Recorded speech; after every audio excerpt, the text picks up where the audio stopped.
Ladies and gentlemen, welcome back to the True Life Podcast. Hope everybody's having a beautiful day. I hope the sun is shining. I hope the birds are singing. I hope the wind is at your back. I hope you're enjoying this beautiful Friday morning. Got a great guest for you today that I think everyone's going to enjoy. So, welcome to the show where today's guest will not only expand your mind, but also guide it through the labyrinth of healthcare innovation, Jungian wisdom, and the transformative power of psychedelics.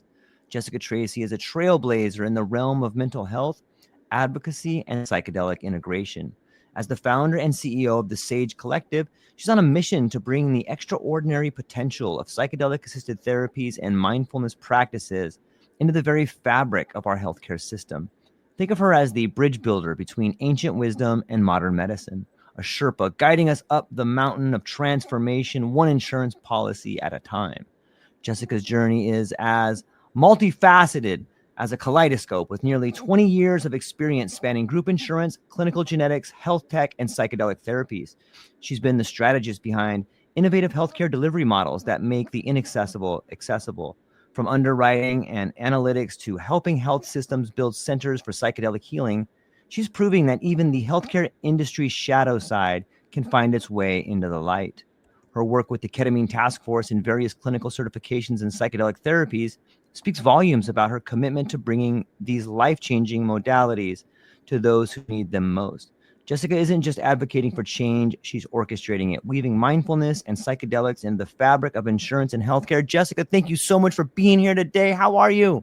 Thank you. I'm so happy to be here, and thank you for the amazing introduction. I really appreciate that. Yeah. Yeah. Well, I think it rings true. Like I see you have been on this whirlwind tour of trying to make change and sort of bring about a new awareness to the world of healthcare. And I want to pay homage to that and say thanks for that. And hence the introduction. But how are things going for you? What's new lately? I heard you just got back from a trip recently. Yes, I went to Greece, which was incredible. And I actually went there for my work that I do in the Jungian coaching realm. So we had a Jungian coaching retreat where Jungian coaches from all over the world gathered together about 45 minutes north of Athens. And we got together to do our work in person. You know, a lot of times now we're doing work virtually. So it was really nice to be able to do our work in person and just learn from each other. And just seeing the transformation that happened in 3 days was really, really incredible.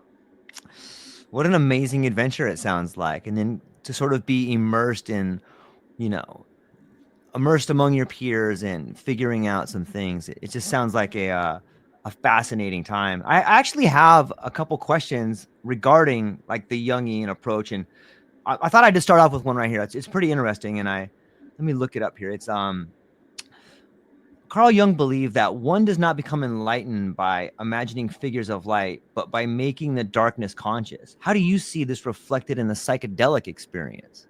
Oh yeah, so it's really interesting. You know, I do integration work through Jungian practices after people have a psychedelic experience, because ultimately when we have a psychedelic experience, we're going into our unconscious as well as the collective unconscious, and we're gathering a wealth of material, and we're given so much knowledge. And you know, our unconscious doesn't necessarily speak to us, you know, in words, you know, as true communication, but what it does do is it gives us symbols, images, Yeah. and that's how it communicates with us. So we may go into a psychedelic experience and have these symbols and these images that, you know, may not really make a lot of sense to us. So when we come out, there's this whole, you know, integration process that we have to do. And using Jungian practices to help people understand and kind of talk with their unconscious to understand what those symbols were trying to tell them, what insights they were trying to give them. It's a really interesting experience to go through. And you know, when I do this Jungian coaching work, you know, ultimately what we are doing is we are using tools to guide people into their psyche, into their own unconscious, so that way they can tap into the wisdom that's already within. You know, the wisdom from their higher self, their most authentic self, because we have so many layers that prevent us from, really accessing that information. And like I said, because it comes through in symbols, images, dreams as well, it can be very confusing to make sense of all of that. So it's a really beautiful process of guiding someone into their unconscious, just like psychedelic medicine does, to gather the information that is needed for you to gain, the wisdom and the insights that are ultimately for you, based on the intention that you set. That's so well said. It's such an interesting thought process to think that psychedelics may be in fact this bridge to the collective unconscious on some level. Is that part of what you think, or is it possible that they could be a bridge to the collective unconscious? Oh, absolutely. Yeah, it absolutely is. We all have access to the collective unconscious, and I think that many people unknowingly feel that, when something challenging is happening across the world or within the country, everybody feels it. So you can hear that people may feel, a little bit heavier during this time. And that's because we are all very deeply connected. So we can, we can feel, others' pain. And, that's the whole kind of purpose of everyone really working on themselves, because the more work that we can do on ourselves to better ourselves and, lift our vibration, get into a better state, that ultimately does help the collective unconscious. So the more work that we do on ourselves to better ourselves and heal, that ends up helping others at the same time. I love it. I can't help but begin thinking about the way you're using your language. Like you choose your words very wisely. And I'm curious to just move this conversation in like the aspect of language, because it fascinates me. And I'm curious to get your thoughts. Do you think that psychedelics help us formulate a better language pattern? Like that seems synonymous with healing to me, finding a way to put our language in a way that is helpful. And that's whether that's touching the collective unconscious or understanding symbols in a different way. But what do you think about language and psychedelics and healing? Yeah, it's a really great point. So the English language is very limited.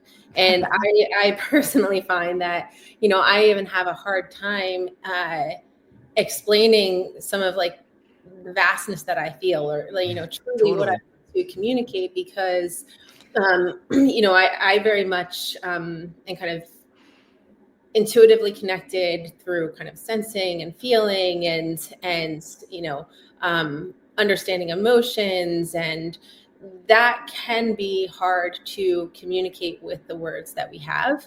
Other languages like Sanskrit, for example, they have so many more words that explain, love or just one specific thing. So our language, yes, is very limited. And I do believe, though, that psychedelics do help.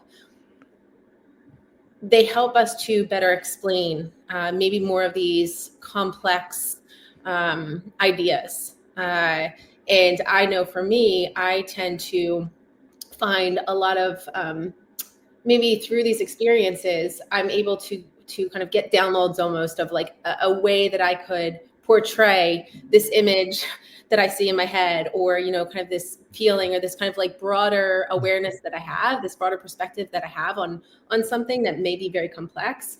But I do find that, yes, through these experiences and through my integration afterwards, that I'm kind of given the words to be able to better explain something in my terms. I try to explain things in a more simple way, because I think that's better to really connect to people. It reminds me of the medieval mystics, and we have our friend. You and I were just talking about Dr. David H. Solomon, and here he is in the podcast talking about much of this experience is ineffable. So here's his question for you, Jessica Tracy. He says, "I'm curious if these experiences also can be conveyed through other modes, music." I see the harp behind. Of course you see that harp, Dr. David Solomon. Of course you do. Jessica, what do you think? He's curious if these experiences can also be conveyed through other modes like music.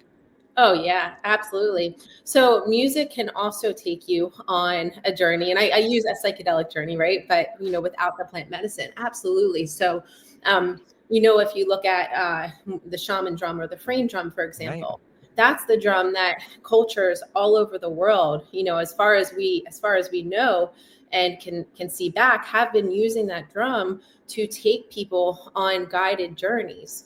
So using that drum and using certain rhythms, rhythms of the heartbeat, it can guide people into, an altered state of consciousness. Sure. And help them to go in and do this deep healing work, and to also kind of get wisdom, get insight from, your higher self as well. So absolutely. So, the shaman drum, also the djembe drum is also another one that, my partner and I play this. And when we play, with depending on some of the rhythms that you play, you can bring yourself into a trance state.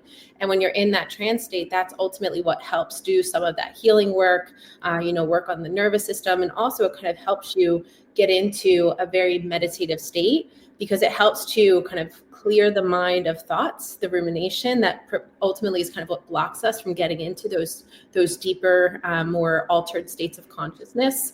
And with the harp as well, any type of music and sound can absolutely guide you into one of these altered states of consciousness and these deeper experiences within yourself. Yeah, it's really well said. I almost feel like you need music on some level to underscore a meaningful conversation. Like it almost could be part of it. You know what I mean? Like if we're engaging all of the senses, it seems to me we're learning in a way that's more effective and efficient. Like maybe even some nice smells that come in there. But like, yeah, I think it can be expressed through different modalities. He says, Dr. Solomon says, yes, shamanic drumming, also Buddhist chanting, Gregorian chant, even the mystical music of someone like Hildegard von Bingen. I love this guy. Like we have to get you guys together on a show together. Like he's one of the, probably in my opinion, the greatest scholar on medieval mysticism. And he starts bringing up like Julian of Norwich and all these incredible people. You would love him. And Dr. Solomon, just so you know, she just got back from a Jungian retreat. She's going to be contacting you, my friend. She's got some questions, so be ready for that.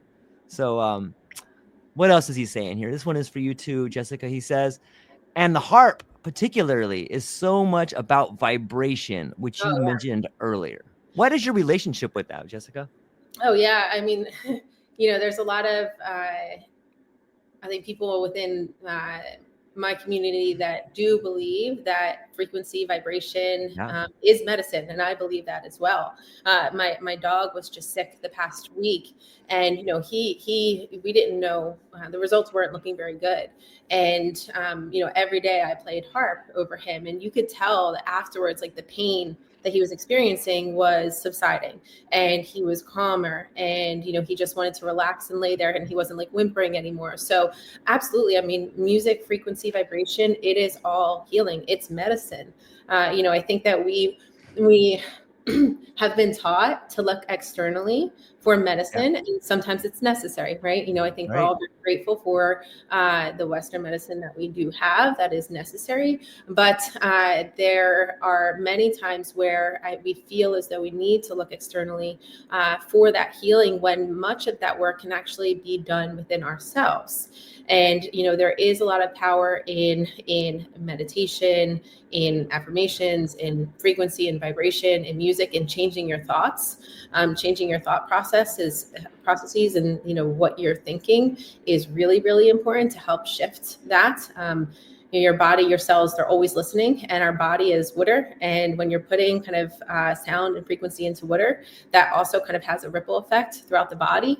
So yeah, that's getting a little deep, but there's a lot to this. So I would definitely explore that further for sure.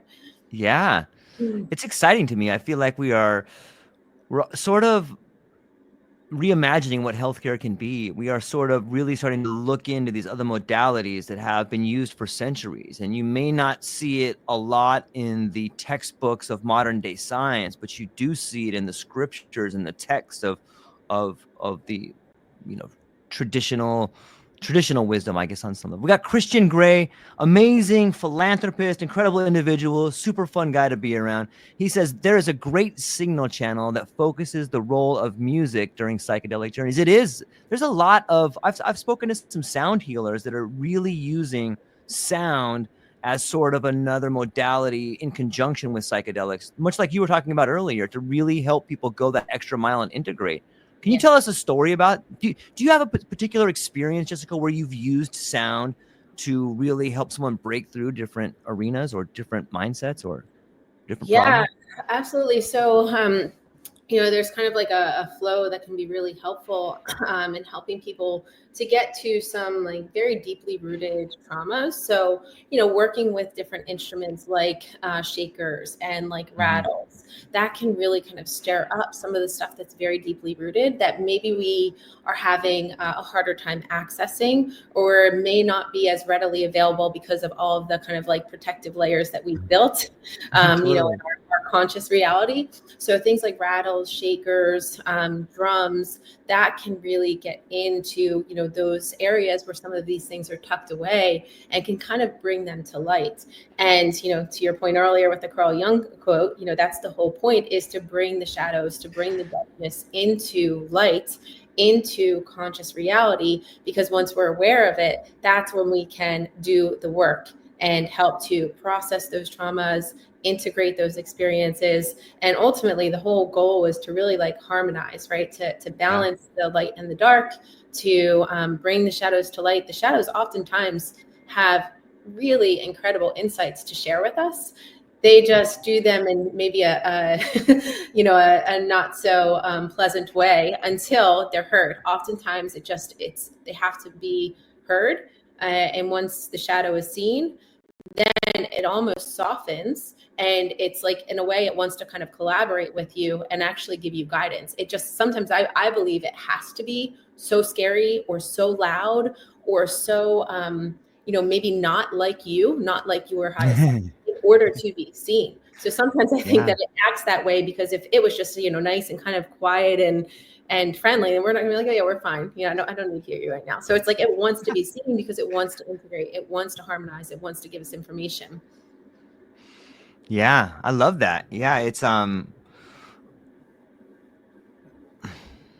I think of guilt and shame as like the threshold guardians. What role do you think shame and guilt play in the idea of the shadow? Are they just like the painted masks and rattles, like, hey, look at me, trying to get your attention? I think guilt and shame is what can prevent it from coming to light, and what can prevent you from being okay with working on it. Guilt and shame are really challenging feelings. And, I think that's part of what's in our shadows. It's not only traumas, and these kind of suppressed aspects of ourselves. And these are aspects that we feel embarrassed by, shamed by, guilty of, and they may not even be ours. They may be, the shadows of the collective unconscious, right? Yeah. A lot of people that I talk to, they think, what they're experiencing and what they're going to share is so abnormal or strange. But oftentimes, like, the collective unconscious is a very real thing, because people are struggling on very similar things, but they're unique to them, to their experiences. So yeah, I think guilt and shame are really, they're challenging feelings, because they can prevent us from being able to bring that shadow to the conscious reality, to be integrated, and to be worked on. So they're challenging. But I would say to anyone that's experiencing that, you're definitely not alone. And Yeah. often in your own experience that you're struggling with too, you're very likely not alone. And I think that's like the real importance of being vulnerable and sharing this, sharing your own story, because I think it helps people to know that they are not alone, and that other people are kind of experiencing the same things. And there is a lot of healing in community, and in being vulnerable with each other. Yeah. It it brings up this idea of generational trauma, which Dr. Solomon says here. He says trauma is definitely part of the collective unconscious. I carry the trauma of the Jews from centuries past with me, although I never experienced it personally. Whether it's from 100 years ago, or whether it's from your parents, or from your aunt, Grandma Joyce, whatever, whoever it's from, like, you can really have these shadows that get passed down to you. Is that Do you think that that's something that we carry, as sort of the sins of the father or the shadows of the past, that if our parents don't work something out, then we're forced to work them out? Yes, absolutely. I do. Yes. Because, if there, there is, there's the nature and nurture, right? Some stuff you may Yeah. genetically get, and sometimes we're going to pick up on things because of the environments that we're in. And all of the our ancestors before us did the absolute best that they Yeah. can. So you have to only have compassion for them because they did the best that they possibly could. But the reality of it is, no matter how great of a parent you are, you're going to pass something on, very likely. So we do absolutely carry, these experiences. They get stored in our DNA and they get expressed, through our bodies. So absolutely, we do carry them. And I did read something where it does show, though, that like whatever work that you do on yourself and these breakthroughs that you're able to have, you heal them for yourself. You heal them for your ancestors and your lineage. But I also saw really interesting information that said that it also then makes it easier for your family members that are still around to be able to do the work that, work on themselves with that particular challenge. So it's almost like because you're doing that work and softening some of it, it ripples out to your immediate family, your loved ones that may be also struggling with that same thing, and helps to kind of almost like move it for them slightly. So it allows them to be able to go through their process as well. And sometimes a bit more gently. So I don't know if that's definitely true, but I found that really interesting. Yeah, I get goosebumps when you said it. Like, I think that there's a real message there. I think it's on some level, it speaks to this idea of forgiveness. If you're willing to forgive maybe the people in your life that have harmed you, be it physical or mental, maybe you allow them to begin forgiving themselves. Like that's a ripple outwards that benefits everybody. Right now, you're talking about epigenetics and changing the environment. It's amazing to me. Yeah, forgiveness is a big one. It's like, forgiveness is really important because, not only you're ultimately suffering, by not forgiving and by holding those feelings inside of you. You're the one that is ultimately experiencing that pain. And yeah, so that's definitely one that can be a block, and it's really important to do some work around. I know from my own experience, when I worked on forgiveness, it was like when I kind of was able to work through that, it just was such a weight off my shoulder, and it just felt so much more expansive. And I think to do that, it's this concept of compassion is really important, because people do the best that they can based on their own experiences, based on their own environments, based on their traumas, whatever they're going through. And, the best way to try to work with forgiveness is to have compassion and understanding, while also having, the utmost compassion for yourself and your experience and what you went through as well. That's really important. Yeah, I couldn't agree more. It kind of upsets me that maybe science hasn't figured out a way to measure this. You know what I mean? Because it seems like we need science to be able to measure these things in order for us to get that into the healthcare system. Like all of these things we're talking about. And I know mental wellness is not really new to the healthcare systems, but it's kind of new. Like, how do we get like these ideas in front of the people that not only make decisions but can implement them? Or how do we help them implement them? Yeah, it's a great point. I mean, if you think of something like loneliness is a good example. So that's something that hadn't really been looked at prior, but now there's so many studies on loneliness and how much it can negatively impact your mental health, and it makes sense, right? When we long time ago, we all operated as tribes, right? Yeah. Tribes and community. So now I think this kind of concept of like, kind of very individualistic society, and like really just having to like focus on yourself and your family. I think it's kind of pulled us more and more away from community, and that aspect of community, I think, is what people really do need and are really kind of lacking in this day and age. And we feel like we're connected because we're constantly seeing what people are doing, or maybe connecting virtually, but it's just not the same. So I'm grateful to see studies like that done on on loneliness. But you're right, we do need to look at things like forgiveness and other different other different types of emotions or feelings that may be blockages for us to be able to be better versions of ourselves, or be more true versions of ourselves, I should say. Yeah. Mhm. Yeah. It's like Dr. Solomon says, George, everything isn't quantifiable. Man, I get that. I know. Maybe it is. Maybe we just don't have the tools to do it. Like if we were to look at heartbreak, like instead of gross domestic product, we look at gross domestic heartbreak. Like we would see like a huge swath of the country, whatever color you want to signify it as. Like I think we're failing to connect, like you said. Like we no longer have the felt presence of the other. We have this simulation. We have this idea, and we can connect on some level, but it's heartbreaking to not be around people that really care about you, especially when you start talking about people who spend the majority of their day in the workplace and they become a number. They're looked at as your employee 0171667. I don't care about your family. I don't care about your kids. I care about your productivity. And that's it. That's what you're here to do. Do your job and shut up. Like, I think there's a large part of the world that works that way.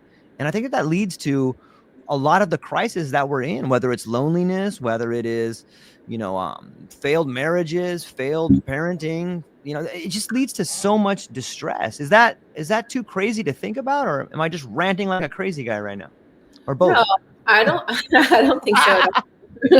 I think it's very true. I think that look, people are in work for long periods of their time and large portions of their lives, and it's necessary to feel valued. It's Yes. necessary to also feel like you are contributing in a very meaningful way.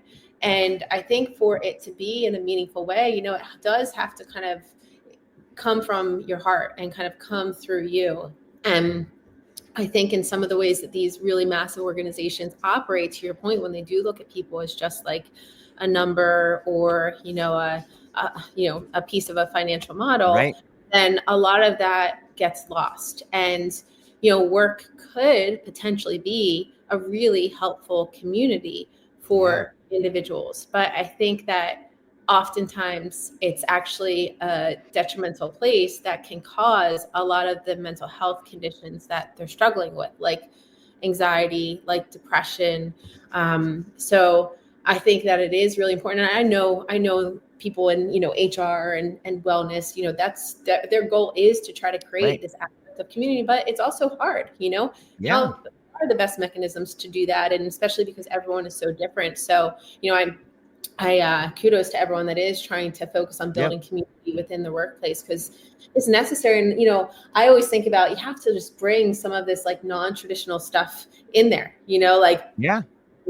my partner and I do drum circles, so pulling things like drum circles into the workplace, where you can like connect and kind of have that Right. collective experience with each other, and also to just do something fun together. I think that's really important too.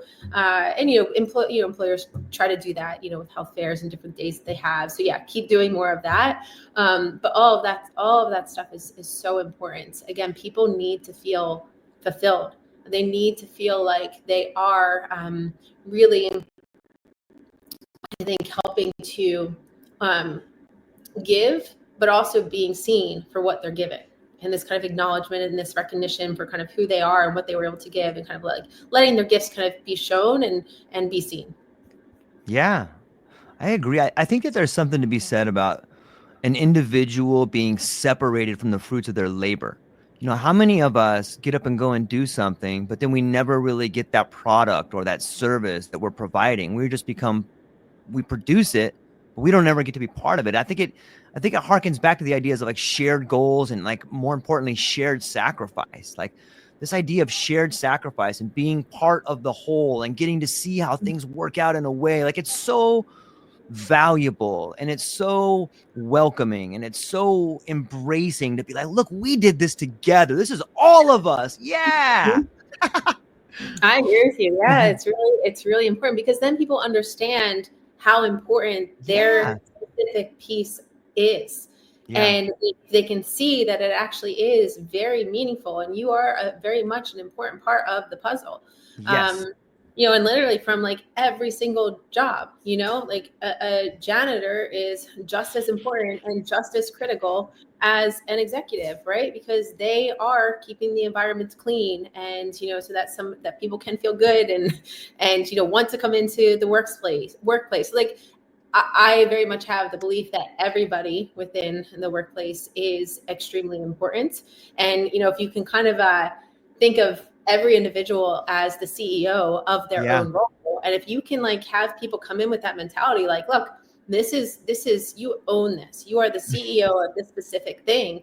You can really empower someone to like literally give their best because they have more I think they feel more empowered to actually like kind of create in that role, and I Right. think that creation piece is really important too, to allow people to express their ideas, their intellect, their knowledge, their problem solving, their strategy, to be able to express that through their role. Yeah, there's a great story, and I might be getting some specifics wrong, but it's something along the lines of back when they were working on the Apollo missions, like Werner von Braun, and somebody came into the NASA facilities like at 3 a.m, and the janitor was there, and like, what are you doing here? And he's like, I'm putting a man on the moon, sir. That's right. It's like, right? I'm putting a man on the moon. What are you doing? It's like Exactly. we're all in this together, man. Like, it's so And the hours heartwarming to that think about they're that. working. Yeah, and working, at crazy hours, while their Yeah. family's at home. I mean, that's a tough job, and somebody has to do it. Yeah, of course. And it's meaningful. Like you're doing things that matter. And if people Mhm. could realize that on some level, I let me go to Clint Kyles here. He says, "What if we prioritized happiness or fulfillment as our metric of success? Gross national happiness is a concept that was developed by the fourth king of Bhutan. Its purpose is to measure how prosperous a country is by focusing on the happiness and well-being of its citizen. This is in contrast to other prosperity measures, namely those that measure economic success, such as GDP. What are your thoughts on that?" No, I love it. Yeah, I love it. Fulfillment is it really stands out to me, is to measure it on how fulfilled you feel, right? Because Yeah, I think happiness is obviously a really beautiful feeling and emotion, but we can't be in a state of happiness at all times, right? Obviously, we can measure because we want to be just more right. so than less than, and or depressed. But I think fulfillment is a really interesting metric because Yeah, I think feeling fulfilled, that's ultimately when you're feeling fulfilled, right? You're more connected to who you are, your truest self. And that's really kind of, I think, the purpose that we have here on life, in life, is to become more and more of our truest selves. And in doing so, I think going through that kind of process of becoming extremely authentic to you, you're discovering what your unique capabilities are and what your unique gifts are. And ultimately, once you connect and find those gifts, then you get to share them with the world. And that's where this fulfillment comes from, because you find something that's very kind of like innately special to you, that you love doing, that makes you feel fulfilled and happy doing it, joyous doing it. I think we've lost a lot of joy into yes. happiness. And then you get to share them to the world as your gifts. And I think that's where that feeling of fulfillment really comes through. And I think that's kind of Carl Jung's process of individuation, is to really finding out exactly who you are and kind of what your purpose is for this lifetime. Yeah, that's really well said. I love the idea of fulfillment and sharing gifts, and it really makes you start thinking like how important a shadow is. Like you need that shadow, whether it's to scare you into making the sacrifice, or whether it's for you to sit in the dark for a while, or to be Oh, yeah. surrounded by some darkness in order to really look for that light. You know what I mean? It's interesting. It, Mhm. Jessica, it brings up an idea. Like when we start talking about fulfillment and being part of the whole, I bet you we could measure that. I bet you our good friend Luke Jensen, who is in the Sacred Valley in Peru, he's doing some interesting work on psychedelics and brain imaging. I bet you we could see brain scans. We could see different areas of the brain light up when we're fulfilled. Do you think that's plausible? Oh yeah, I believe it. Absolutely. I would love to see that. Yeah, I would love to see more and more of these studies done on, these aspects of who we are as human beings, because Yeah. I struggle with the word productivity sometimes in the word. I think there is I think behind it, the sentiment can be good. But I think also when people think, oh, you just want me to be more productive, it also Yes. comes with a negative connotation. So what does productive actually mean? And maybe like organizations need to take that a step further of like, okay, well, what is productive? What are the values of being productive that we have as a company? How do we want to help you show up as a better person? And then I think it makes individuals feel more kind of represented, seen, cared for, if we're looking at, okay, well, for us, productivity means that you feel fulfilled within your role. You find joy in doing your role. You feel like you're contributing to the greater good of the company, and you also understand why your specific job function is so incredibly important to this corporation. So maybe something like that would I think maybe soften some of the negative connotations around productivity. But to your question, yeah, I would absolutely love to see more studies done on the impact of psychedelic experiences, or just, it doesn't always have to be with plant medicine. Right. Like just being able to get people into these altered states of consciousness and able to kind of do that healing and tap into their own intuition and their own wisdom. And that's why I love the Jungian coaching work, because that's exactly what it does. Is kind of guide you into in within. Yeah.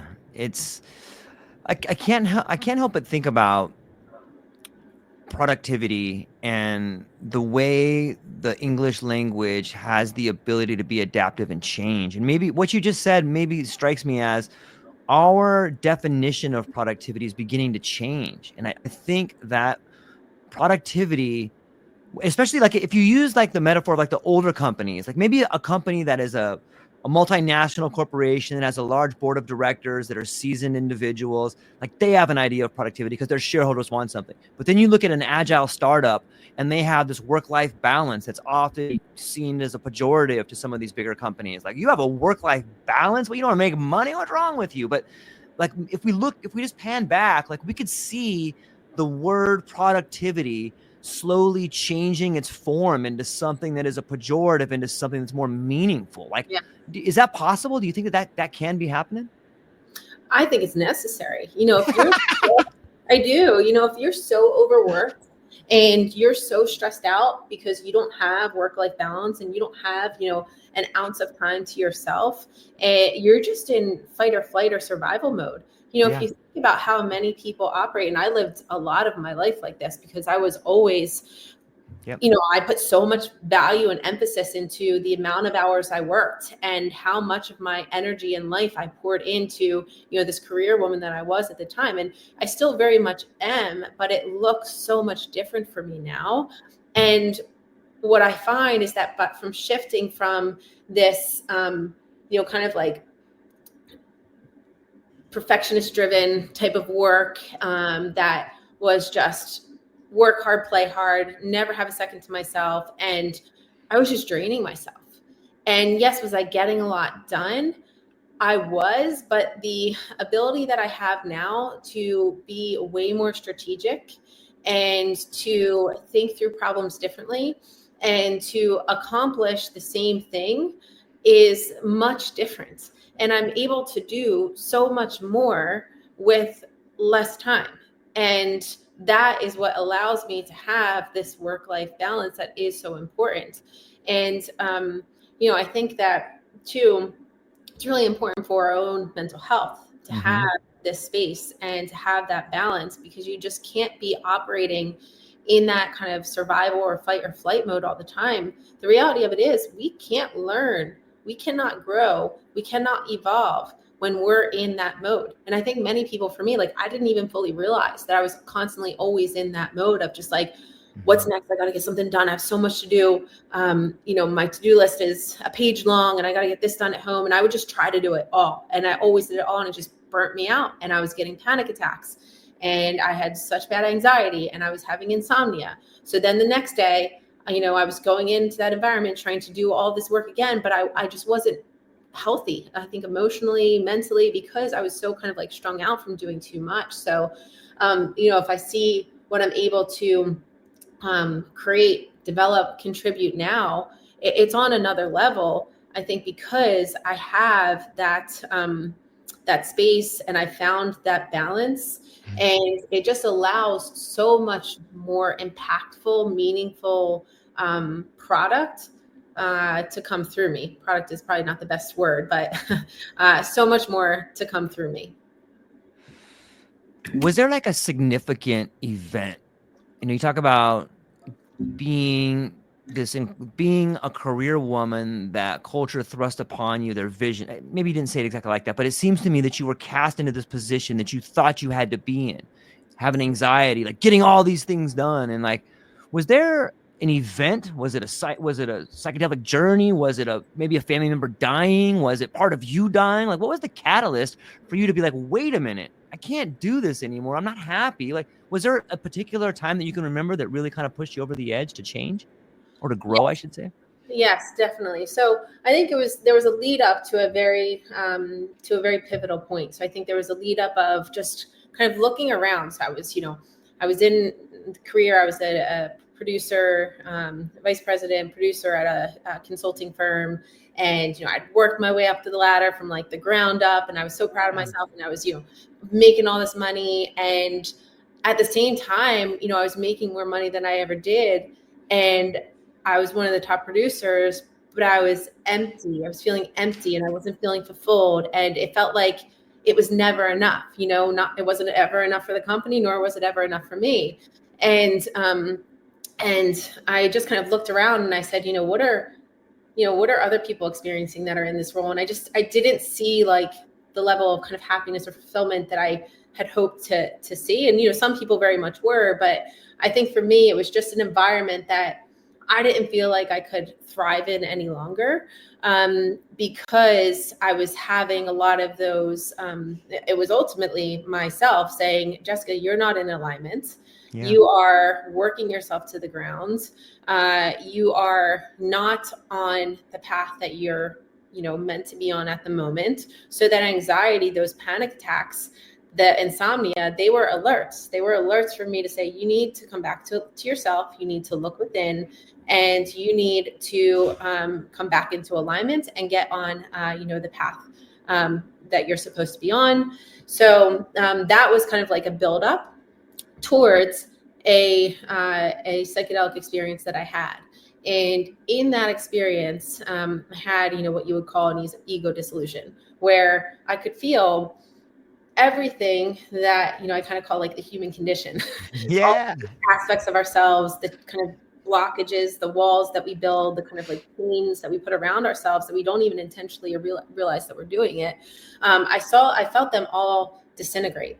And I truly was just one with the universe. And, that's an experience that a lot of people will have in these journeys. Yeah. And I felt very much just like oneness all around me. And it was the most beautiful experience. I felt self-love. I felt the innate worthiness that we all have, the worthiness that we all are. And it was so beautiful. It was so beautiful. And this joy and this happiness and this peace that I hadn't really experienced in a long time. When you get into these states of anxiety, you can almost forget what it feels like. Yeah. To be out of it. It's your new normal. So you don't even realize that you're just in kind of a constant state of anxiety, or maybe in just an energetic level that you weren't once in. So I was able to re-experience kind of these feelings of joy, self-love, self-worth, innate self-worth, not external worth, by, bringing clients or closing deals that I had in a long time. And as the medicine started to wear off, I could see each one of them start to come back and start to go in. And I was like, no, I don't want to go back to that. I don't want to feel that again. And ultimately what I realized was that, wow, a lot of my anxiety is kind of because I'm trying to conform to what other people expect me to be, or what I expect myself to be because of what, other societal norms said I should be, or what I thought I should be at this age, at this moment. And I was like, wait a second, I didn't agree to any of this. Yeah. When did I agree to any of this. So I just said, I just had to like totally reevaluate everything. And, it just showed me, and this is why, we always talk about like these medicines are beautiful catalysts to transformation, but the real transformation is the work that you do afterwards, because I was given a lot of information. It was saying, Jessica, you have a lot of work to do. So go do it. I gave you all the material and go do the work. And that really is what kind of set me off into going down this path and doing more work in the psychedelics community. And, ultimately it was, as I kept working with the medicine, I just kept finding my own healing, my own transformation. And I just wanted to give it back to everybody else, because I knew my experiences weren't too dissimilar from what many other people were experiencing in their everyday life. We all have micro and macro traumas that, we haven't worked on. We all carry, I think, a lot of stress in our environments. It's, we're living in kind of very challenging times right now. So my story was not dissimilar from many other people. So for me, it was like, okay, these medicines are so incredibly powerful. How can I help other people, have these experiences or access these medicines, or, not even through just the medicine, but doing things like the Jungian coaching, where you can take people into their unconscious to help guide them and get the answers from within as well. Yeah, thank you for sharing that. It's always super inspiring to get to hear the way in which people decided to start working on themselves in a way that benefits not only themselves but all their relationships. I think it's super inspiring, Jessica. Thank you for that. It's after that experience, you talk about doing the work. It takes a lot of courage to do that, especially if you're going to remove these labels of Jessica, the vice president. Like, that's got to be a tough label to pull off there, right? Like, did it take some time to pull those labels off and discover what was really out there? Yeah, the labels, I think the connection to, how much money we need to make, that was a big one, because I was very much money driven. I was in a sales role. So it's always like, that was kind of like showing me how well I was doing. That was giving me, a value of worth for what I was contributing. So it absolutely, and again, it's very easy to get caught up in wanting to make more and more and more, to feel like you're getting better and better in your job or your role. And it can distract you from what's really important. Yes, we need money and, that is obviously important, but there's so many other things that are so important. So a lot of what I did in that journey and in that process, that integration process, was just unlearning so much that I had been taught, that I had been programmed, that I had picked up over time, all of these these beliefs that I had about myself. So it was really this process of unlearning and then deciding for myself what I believed, and this kind of like relearning process, and looking into different cultures, different religious practices,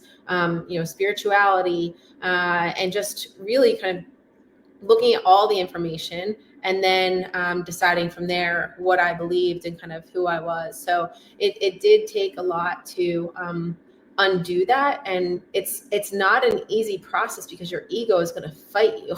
It is going to like really fight you, because it doesn't want those parts. Every time, you kind of shed parts of who you are, there's a fight with your ego, because it's not safe for the ego to go into the unknown. So these parts of you that are kind of dying, that you don't want to be anymore, you're going to let go. It's not always an easy process to shed them, and it can be very confusing, because the ego can get very loud. But it's a necessary process, and I think it gets easier over time. But it does take discipline, and I think it takes a total shift in perspective in what's important, and also how we take care of ourselves. That was another thing. I was definitely like drinking a lot, between networking and going out with friends, and I wasn't eating well. So literally just the most simple basics of what do I put in my body? If you can start to look at your body as so your body is, a vessel here on earth. It's kind of like your temple. So you should be treating it like that, taking care of it. You should be, I shifted to eating organic foods, to doing yoga to stretch out the body, to kind of clear the energetic system, meditation, to practice quieting the mind, journaling for me to express, getting into music. So that way I was kind of working, fostering that neuroplasticity in an ongoing basis. So yeah, there was so much that I needed to do, and also just be comfortable with all of this unknown, because it was a big shifts in my life. And I didn't know exactly where I was going. I just kind of had to take one step at a time going into this kind of state of the unknown. Yeah. There's that great quote that says the next step reveals the next step reveals the next step, and it's really difficult to be faced with the unknown, and especially you had mentioned the idea of letting go or surrendering to things, which brings up another quote that I'm reminded of that says psychedelics are a substance you take that has radical psychotic effects on everyone around you.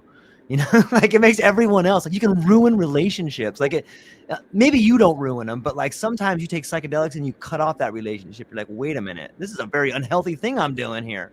And I know what it's like to leave a workplace where you're making good money because you can't do it anymore. I mean, physically you could probably do it, but mentally and spiritually, like you can't do it. It's killing you inside. Like that is a giant step, and that can lead people around you, even relationships with people you love. Like, what are you doing?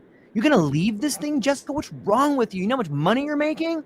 This is not you. Who are you? Did you ever have encounter that particular conundrum?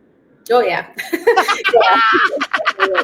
There are people, I think people probably thought I was crazy. They're like, you've been at this prior to psychedelic experiences, but this was when I was starting to really be aware of, like, the anxiety was kind of showing me and telling me I needed to make some shifts in my life, and I needed to listen to myself. And I mean, I remember the CEO of the company sat down with me and he's like, I just don't understand. Like you have been so driven to get to this point that you're at right now. You're making a ton of money. You have a senior role, and you're finally at the point. I basically had to work like 5 years of just like hustle and grind, not making really anything. And then, the next kind of 3-4 years was like really where all the money started to come. And it's just like, it doesn't make any sense to me. It's just like, I know, I get it, but I have to listen to my heart. And I feel that there's more for me. And I feel that I need to experience more in life. And I also just, I'm not feeling like this is going to be it for me or going to fulfill me. So I've definitely had those talks, many times also from when I was transitioning into this space too, into the psychedelics world. I don't think, again, maybe just out of kind of like people helping me to try to make sure I'm making the right decision. Like, are you sure this is where you want to go? And it's hard for other people to understand, right? But for me, and I think a lot of people that are in this space, it's mission driven, right? It becomes your purpose. You feel so connected to it because the transformation that you've had, and you almost feel as though it's your responsibility, but in like a way that you want to educate people on this. You want to give back. You want to share this with others because you know that it can be so helpful for them. And that was my kind of transition into this space. I knew, and energetically, I started to do more and more and more. It was almost like, unconsciously, all of my energy started to shift more and more and more to this work and less of the, other kind of world I was in. So I allowed it. I could very much be like, nope, we have to get back to this. We have to get back to this. And I allowed it. And I started to take more time to focus on the space, to network in this space. And I think when we do allow ourselves to kind of follow that little pull, that either gentle pull or that very kind of strong pull that can come from the heart, that's ultimately where you're going to kind of be on the path, right? It's all within here. And that's kind of where it's kind of like, that's your compass. It might be a kind of gentle pull of where energy feels good to go, or it might be something that when you experience it, talk about it, do that work, it really just lights you up, and it gets like a strong pull. And that's ultimately what you have to listen to. And, I was fortunate enough that after enough time, I did finally listen to it, and I'm grateful that I did. I'm grateful you did too. And I think a lot of people listening to this, and I bet you there's still stories at your work of like, oh, I can't believe she left. But that begs the question, why did she leave? People start investigating, well, what's she doing now? I wonder why she walked away from that. And that is contagious. Like that is sort of that that stone in the pond that radiates ripples and affects the shoreline. It's the stories that happen. And I'm super grateful that not only you shared this story with us, but that you have done it. And I think that, what does it mean for you now? Like, you are in this new space, and we've talked a little bit about you moving into these new roles, but let's shift gears and talk about what it is you're actually doing right now. Mm-hmm.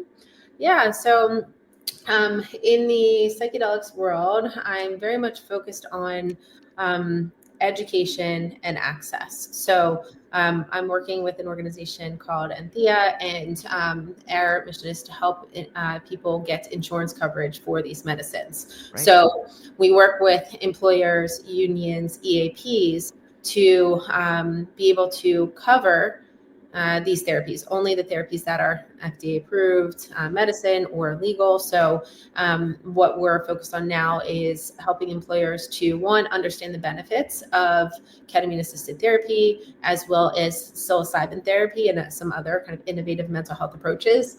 And then not only that, but what is Enthea's role in helping employers to provide access and coverage for these therapies? Because the reality of it is, ketamine therapy is very much here, but there's not really outside of Enthea, there's not really like very many kind of guardrails around it. So Enthea is a really important model to help employers educate their employees on how does it work, what are the benefits, and also how what is the appropriate treatment protocol. And we obviously leverage evidence-based treatment protocols based on the clinical research, and our model is focused on access to short-term therapy. So going through 6 medicine sessions, 8 therapy sessions, and I think providing that education on these outcomes that the clinical research is showing are really built around a short-term treatment model. And I think that's when, after they go through these sessions, the ongoing integration and that ongoing work that you do on yourself becomes so incredibly important. Yeah. And then also making sure, obviously, that all the providers are credentialed, trained, licensed. So it's a really important model so that employers can provide the safest access with the highest quality doctors, making sure that the employees are utilizing it in the appropriate way that's based on the clinical research and more kind of the short-term model. So that's some of the work that we're doing. And, I'm really grateful for that opportunity because it allows me to educate individuals that otherwise may not be aware of these treatments, of these therapies, not only for their employees, but for themselves as well.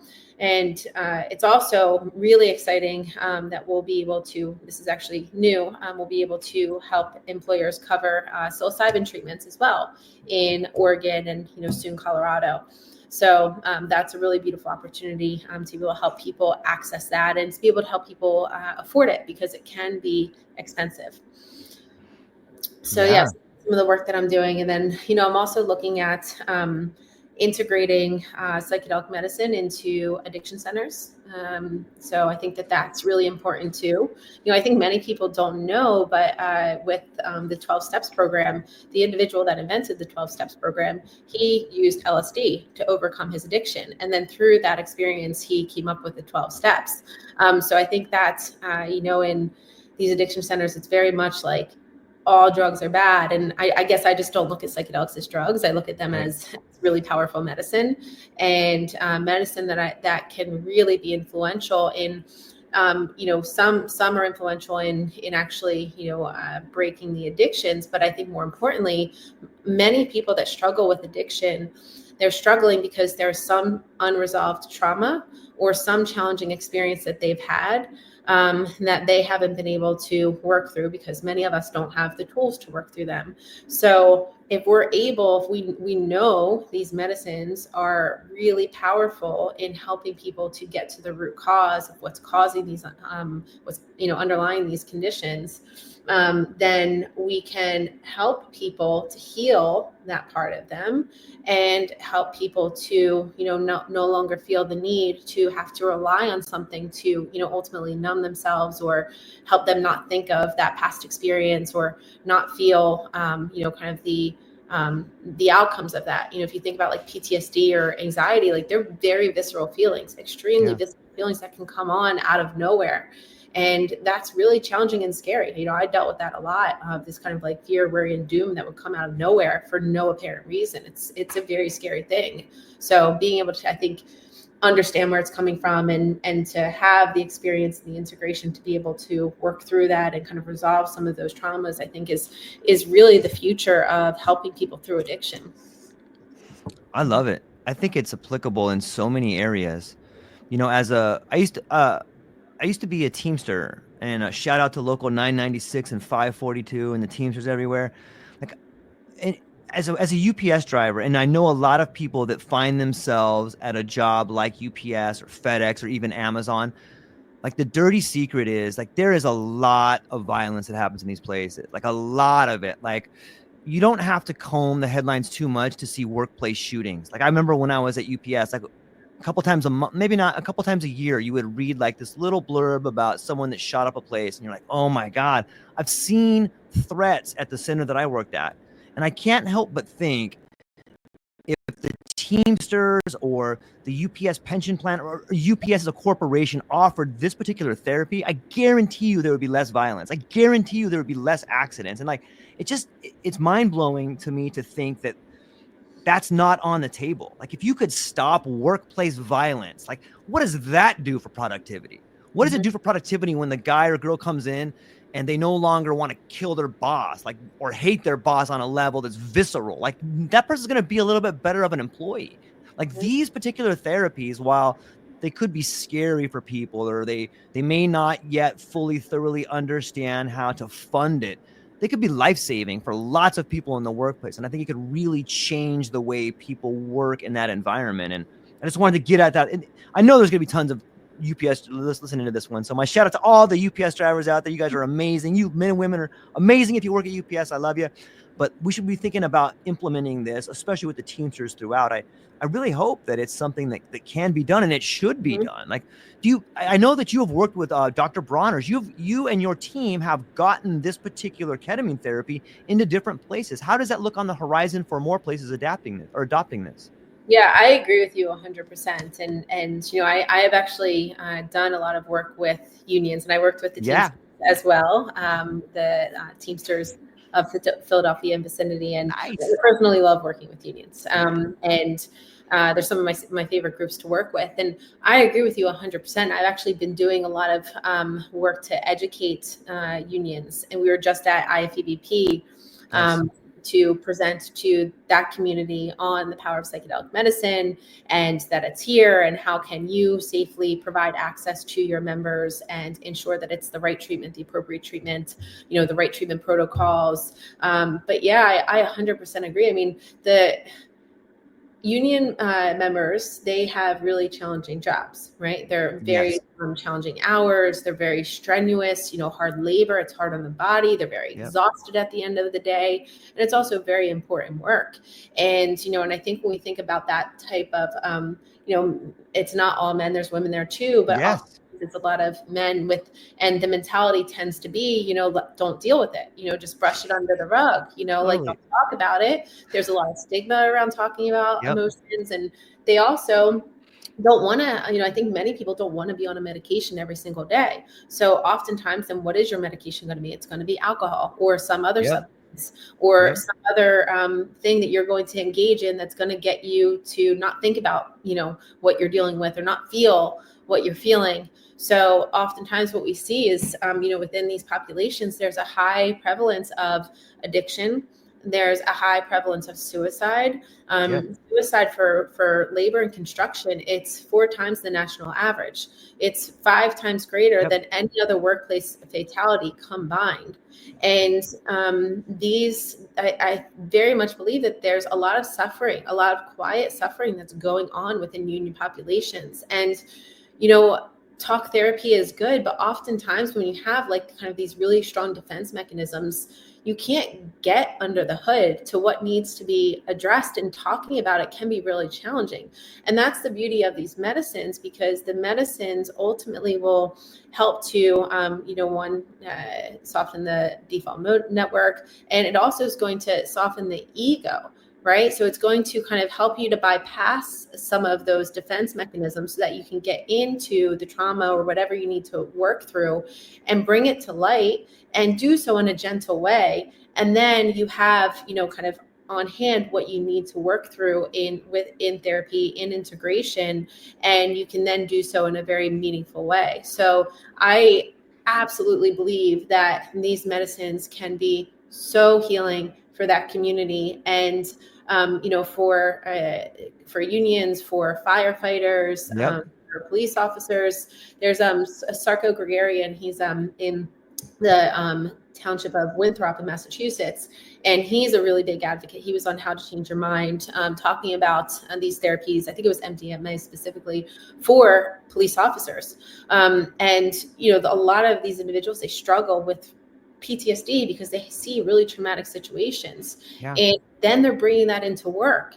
And if you're bringing that into work when you're also working with a firearm in really stressful situations, like, it's not a good recipe, So we have to have better, stronger, more effective tools like these medicines that can help people work through these really deeply rooted and very complex things. I think a lot of times it's so challenging, you can't even wrap your head around how to actually work through it. So that's why these medicines can be so beautiful in helping people to heal those wounds and to be able to break through. So I would love to see more unions providing access to psychedelic assisted therapy. Yeah, me too. I've been there. Like, I remember being out in the parking lot and talking to a fellow driver, and we were talking about his daughter had tried to commit suicide. I remember we just sat out there and cried for a little bit, and then going in the next day and talking to the center manager and being like, "Hey, so-and-so's daughter tried to commit suicide." And he goes, "Who's that? I don't know who that is." I mean, I was so offended. I was like, "You knucklehead. That guy's been here for 20 years. You didn't know his name?" Yeah. I since softened my approach, and I began to see that guy as like, look at the stress this guy's under. This guy probably isn't living a very good life either.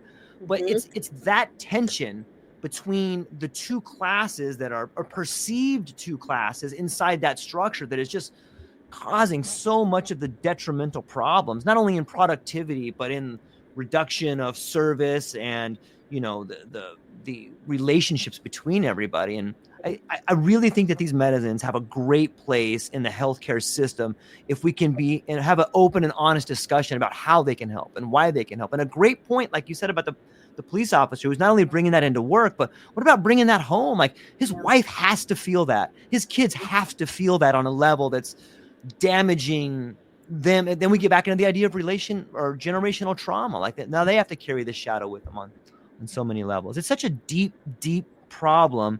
But I think that the shining light is that here's these medicines that have been around for so long, and they have a proven track record of safety. They have a proven track record of healing and opening up and new growth. It's almost like it's meant to be. Yeah, I agree. I mean, especially when you look at, some of the natural medicines that we have. Yeah. Like psilocybin, it's a natural mushroom that we have access to. So, I think it's very evident that we should be using it. It blows my mind to think of. Jessica, how are you on time? Are you okay on time, or do you have another thing coming up? Mm-hmm. Are you doing okay on time, or do you have something else? Okay. Yes. Okay, fantastic. I know conversations tend to go really fast, but I have another question coming in right here, and it says, what are the biggest psychological barriers for health systems and insurers to embrace psychedelic therapies? The biggest psychological barriers, I think, comes from probably the war on drugs and a lot of the messaging that was delivered, and the fact that it's they're still federally legal. So I think that's the biggest barrier, and that's not only it's a psychological barrier too, because I think there's just like a lot of stigma there, and many of these.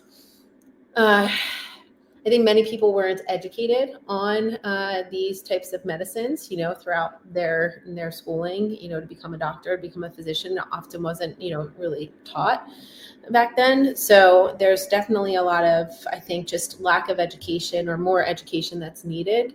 And also just kind of like looking at different ways that we can provide access legally. So like, what can we do now with what's available, maybe in more of a clinical research setting to provide that access.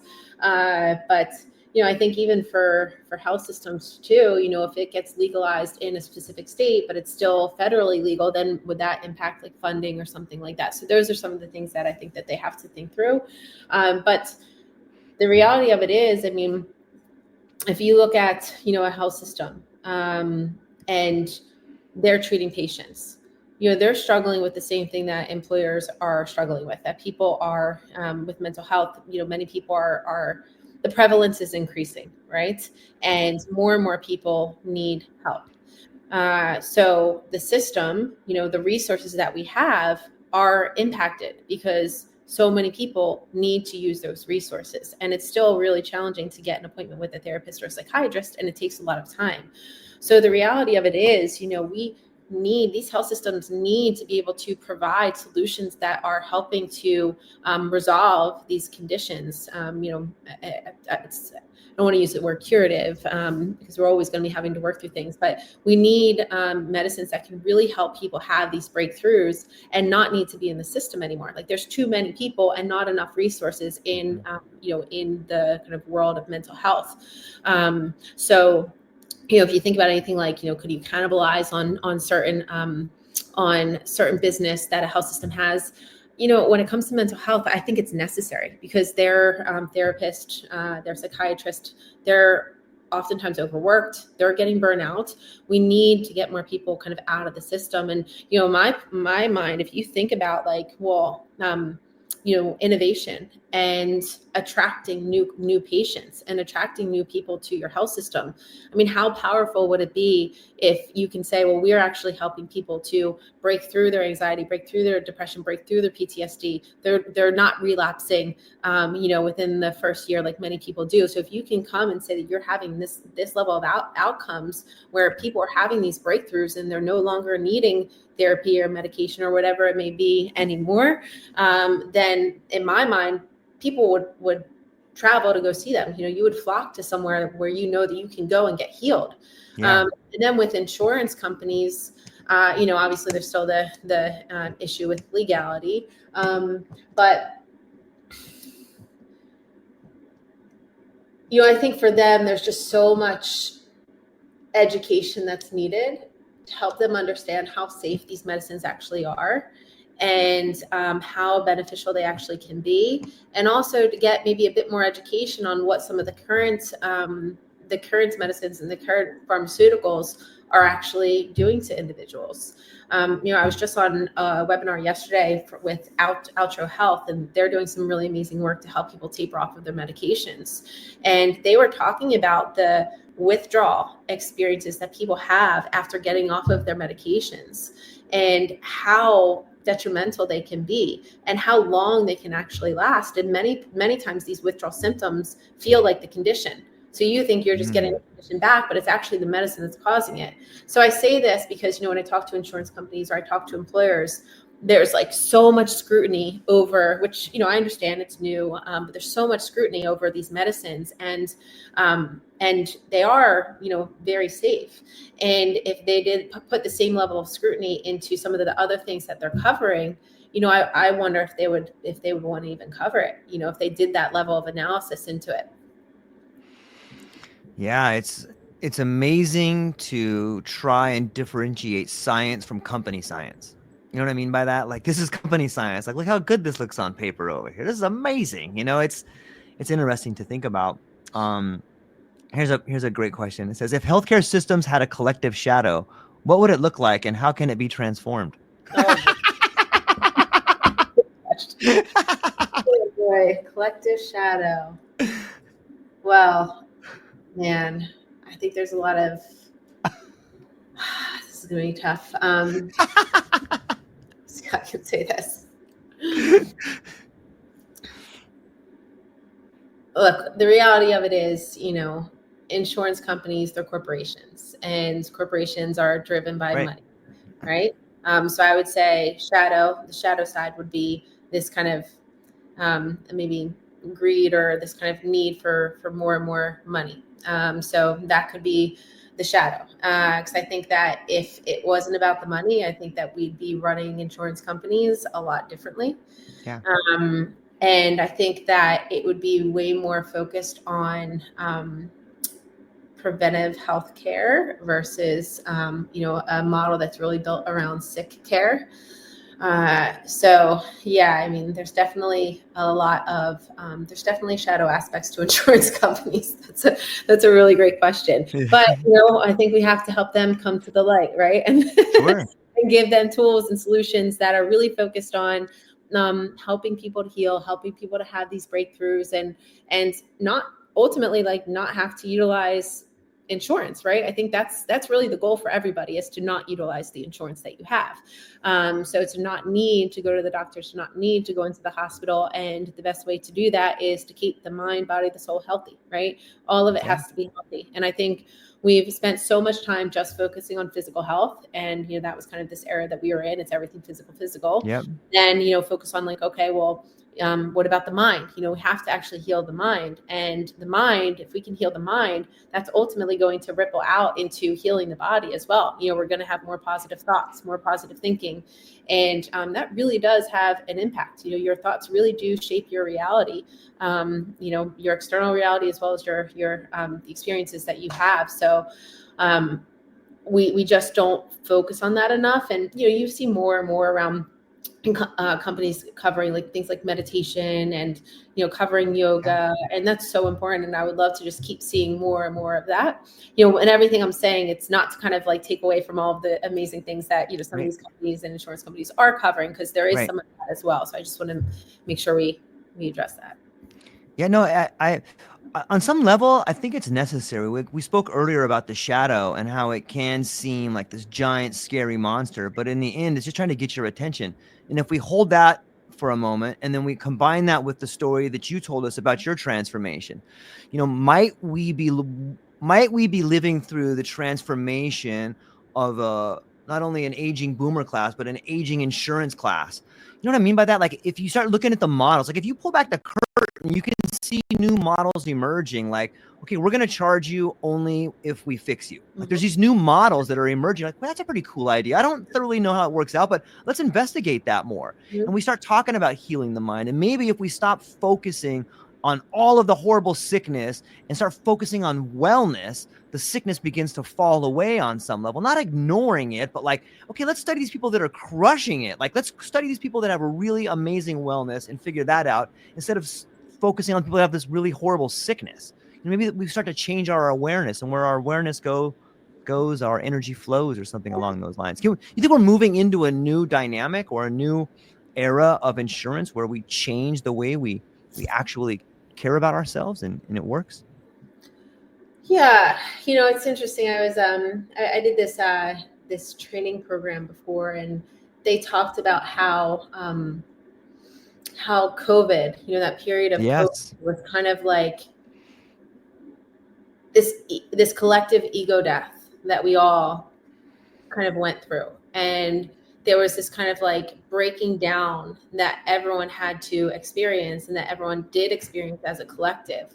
And while it was so challenging, there were a lot of positive things that came out of it. I think, people kind of demanding this work-life balance and saying like, why do I need to commute for 2 hours both ways when I can be more productive and do something here? And I think really focusing more on like what brings them joy and happiness and fulfillment and all of that stuff. So, I think that that was a really interesting concept around kind of this collective ego disillusion or that had to happen for us to kind of wake up to see like what's actually going on here and how we've been operating. And, I think that, there are new models that are coming out and kind of that value-based and, focused on, higher pay if you improve outcomes, I think is absolutely the right approach. And I think in general, to your point around just like so much more emphasis, energy, attention, focused on keeping individuals well and keeping yourself well. And again, I think that's something that has been going on, but it's been primarily focused on the physical body. Yeah. So keep your body well, keep your body well, keep your body well. And I think many people are like, okay, well, I'm running, I'm eating better, and I'm still not feeling great. Well, we need to also do prevention in the mind and, healing work in the mind and this kind of wellness work in the mind. And I think that that's so incredibly important, is to focus on how can we improve our thoughts? How can we kind of quiet some of those thoughts? How can we have more positive self-talk? I know many people, this is something I always had to work on, this like negative talk that just would kind of like go on and kind of chatter inside. And you really have to actively work to shift that. Anytime you start to get that those worries or like those kind of negative thoughts coming in, a really great tactic is to kind of immediately replace it with a positive thought, a positive affirmation, to practice shifting into these more positive ways of thinking. So yeah, I think that we absolutely do need more emphasis on, the wellness and preventing yourself from getting sick. But there's just so much more, I think, education that people need on how to do that and tools to do that, and more emphasis on getting out of the mind and kind of more connected to your heart too. I think that's another important aspect of this. Yeah. Sometimes I'm curious how the world of psychedelic medicine may evolve. On some level, I think maybe, and there's different levels of help, and there's people need different levels of care, regardless of you need different levels depending on what your symptoms are and what you might have. However, I think that there's a lot of issues people have where they can maybe do a psilocybin journey once with somebody and then go off on their own and start digging deeper into themselves. Which that seems like a great move for insurance companies. Like, you just have to pay for this thing one time and you kind of teach people how to use it. And then now they're off to the races and maybe influencing other people in some ways. Is that something that could be beneficial? Yeah. And then I think where you put more of the resources after that is like these tools around integration and community, because, Yes.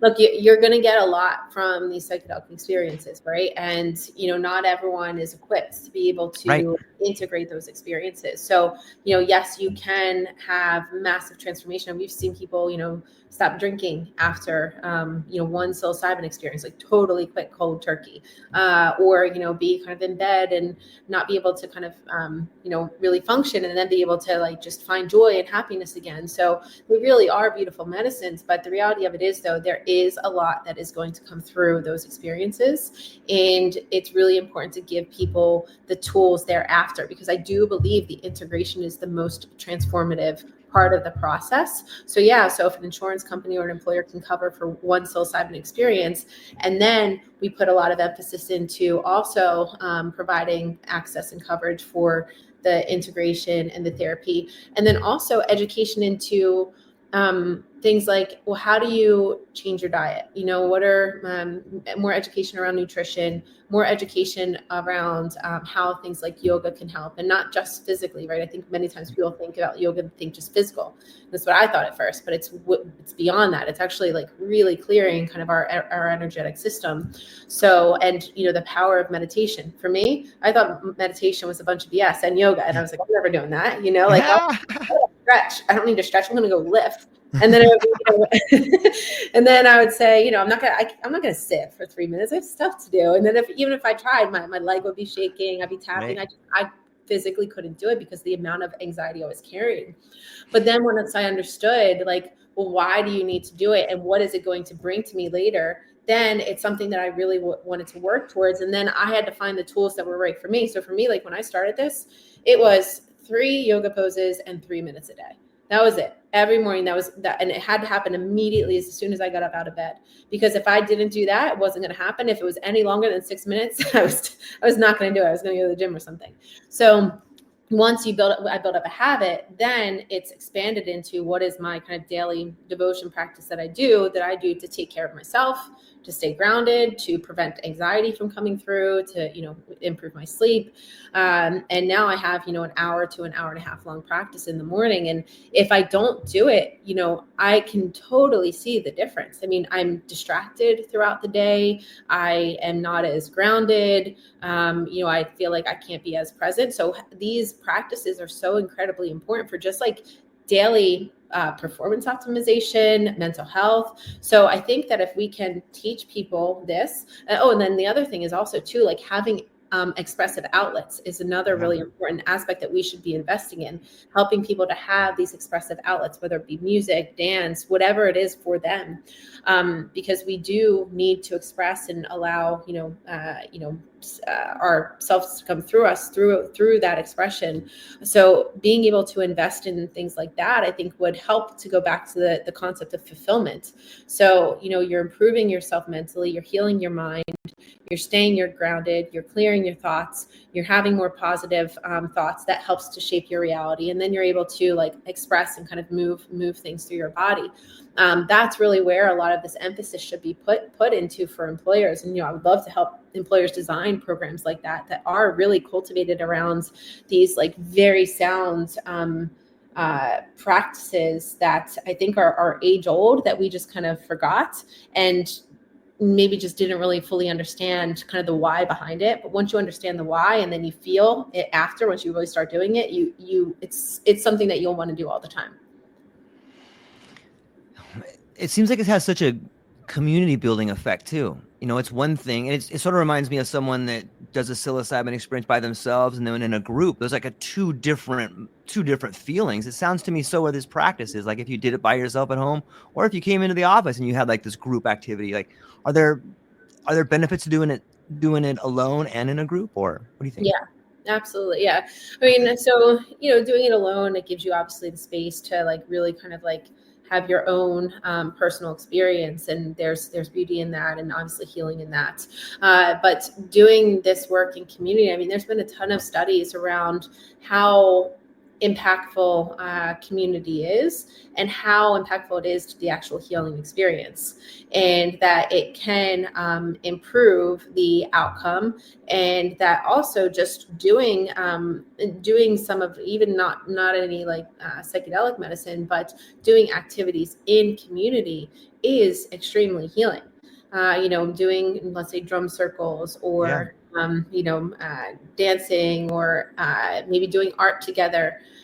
It's very healing, and some of the work that I do is kind of like this expressive arts, so bringing that into, an organization, or, with a community of people, and kind of doing this work around shadow or archetypes, and using art to kind of express and get some of that stuff out. And then you can share in community. And when you're sharing in community, you're again creating this kind of vulnerable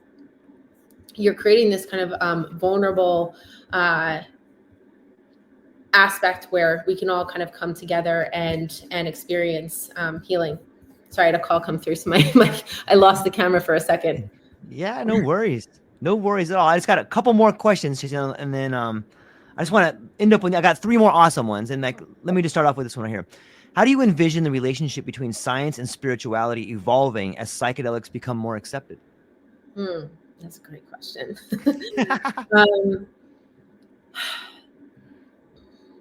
Yeah, so spirituality is an interesting one. I do see the science evolving around spirituality, because spirituality, I think, is a component of the psychedelic experience. And, spirituality doesn't necessarily mean religion. It means, this kind of spiritual experience that you have. And oftentimes when you go through a psychedelic experience, you are having a spiritual experience as well. And oftentimes, from my own experience, as well as many others that talk about their experiences, you are very much kind of tapping into, one, a spiritual realm, but 2, seeing the kind of spiritual aspects of ourselves, that we are very much, kind of divine spiritual beings. And I think that we've kind of disconnected from a lot of our spiritual nature and just our understanding of spirituality. If you think of, when I think of spirituality, I think of like, nature, and how we need to be connected to nature, and how disconnected to nature that we are. And also, when I think of spirituality, I think of kind of like the oneness of all of us, and how truly connected and similar we all are. And when I think many people feel this, when other people are in pain, you feel their pain, Yeah. whether you know it or not.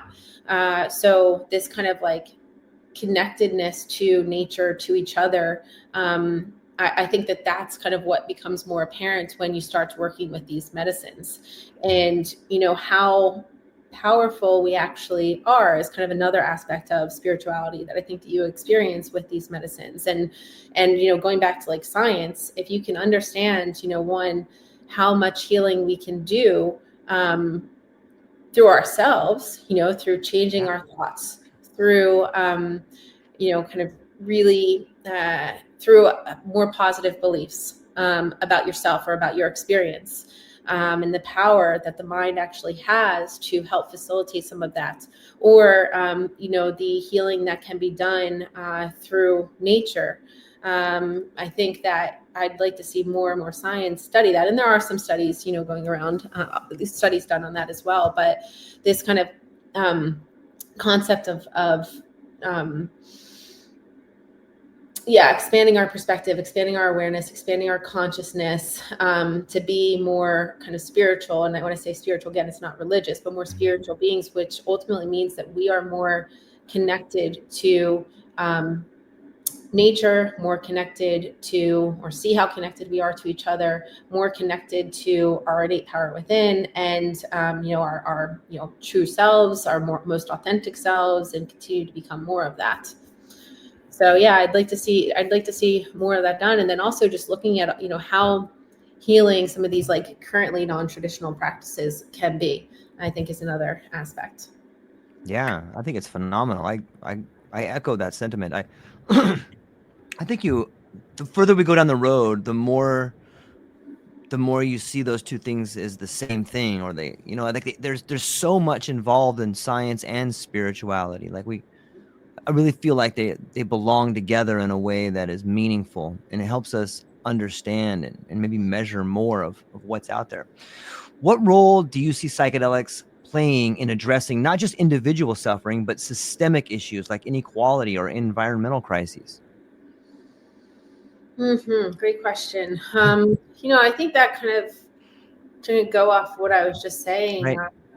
it very much is connected to that. I think we've become so disconnected from nature, and how important it really is, and how important it is to be connected to nature. That can obviously help if we can shift our perspective to kind of like being one with the earth, one with nature, and be giving back to nature, not just like taking Yeah. from. We're the only species that really just takes and doesn't give back. So you always, I think, should be trying to give back to nature by planting stuff, kind of making it better than when you left it. And then also, with the systemic issues, just I think just to not see ourselves as so different. Everything right now I feel Yeah. is there's just so much polarity and so much divisiveness that has been created through the news, through social media, through everything that we're going through right now. And there's just so much polarity that I think is deeply, deeply hurting people. And everyone, many people can feel it. And I think that if we can look at each other as kind of like our community, our brothers and sisters, like we're all family, we're all deeply connected, and we all need to be in this together, then I think that's a lot of Yeah. the learnings that you can get from these experiences. Then we can treat each other much differently. We can look at each other with compassion.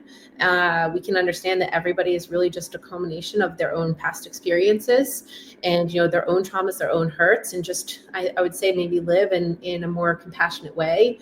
Have forgiveness, and then ultimately figure out, like, collaborate together on, like, how can we make this better. And that's the most important part. Like, how can we work together to make this better? How can we be a better species, and work together, collaborate together in a more productive way, a more loving way, and a more effective way? I think that there's so many better ways that we could be doing things. I love it. And when I start processing everything, it makes me think that like you take this medicine and then you become the medicine that helps everybody else. You know what I mean? Like, and obviously you don't have a God complex or something like that, but it really helps you become a better version of yourself. And when you do that, your relationships change. You can change the world by changing your perception. And it seems to me, and my experience has taught me that these particular medicines have really helped me have a better relationship with myself. And thus all my other relationships have flourished because of it. It's amazing to think of how simple something can be if we have the courage to embrace it. And I'm really thankful. Jessica, you've been incredibly gracious with your time today. Thank you so much for being here. I'm hopeful we can do some more of these, but as and landing the plane, would you be so kind as to tell people what you have coming up, where people can find you, and what you're excited about? Sure, absolutely. So please connect with me on LinkedIn. I always like to stay connected to everybody. So you can find me there, Jessica Tracy. And if you want to reach out via email, you can send me a message on LinkedIn or via email, which is jessica@thesagecollective.co, C-O. And geez, I'm excited about a lot of different things. Let's hear them. Yeah, I'm excited about just, where, everything with psychedelic medicine is going to be going and, how we can continue to educate and create that access. And, what are the different ways that we can support individuals in working with these medicines. And I would say I'm particularly excited about my work with Jungian coaching. I think one of the things I've realized through my own journey and my own conversations with people is that, well, not everyone is ready to work with the medicine. And I find this as, this approach is a really beautiful way to take people into their unconscious, into their psyche, to, kind of become more connected intuitively to themselves, to get information to guide them in different challenges, different dilemmas, or to kind of get them on their path to be working, to be living out living in more alignment, and also to be fulfilling and kind of living out their purpose. And I'm really excited to see where that goes. And kind of this combination of the psychedelics world and the Jungian world is something that I'm really excited about as well, where we can use these tools, these principles, these approaches to help individuals that have had either challenging psychedelic experiences, or that maybe still can't make sense of something that they saw or something that they heard or something that they experienced. And it's a really important, I think, message that the psyche is trying to give and share. So to be able to help people work through and really kind of understand what's the message behind it, for me is really, really fascinating. And then lastly, I'm also going to be working towards teaching a course on psychedelics. So that's super exciting as well. And I'm not going to get into where or anything like that, but I'm always like, just one, anything that I have used to for my own healing and my own transformation. Ultimately, my goal is to share that, educate people on that, so that way, if it's something that may benefit them, they can use it. So that's really the goal, and the mission is to just anything that I've been able to benefit from. I just want to put it out there and share it, and hopefully hopefully other people can leverage it for their own healing, their own transformation. Yeah, thank you for doing that. I think you're doing a tremendous job at it. I'm super stoked you're out there doing it. You know, I've heard a rumor once that the Red Book was Carl Jung's experimentation with psychedelics. Have you heard that rumor? Any thoughts on that rumor? Yeah, I've heard two schools of thought. So Okay. I actually heard that he did not that he had a lot of hesitancy around psychedelic medicine, Right.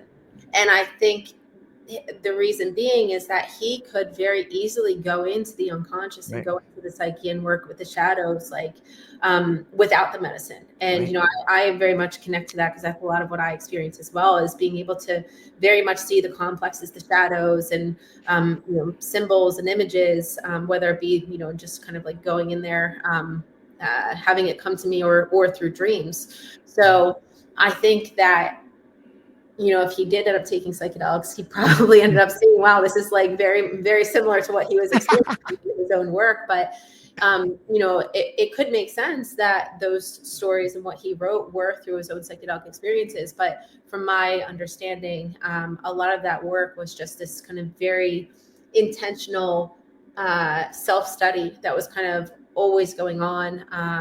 And that I think the veil was just kind of maybe very thin between the unconscious and conscious for him.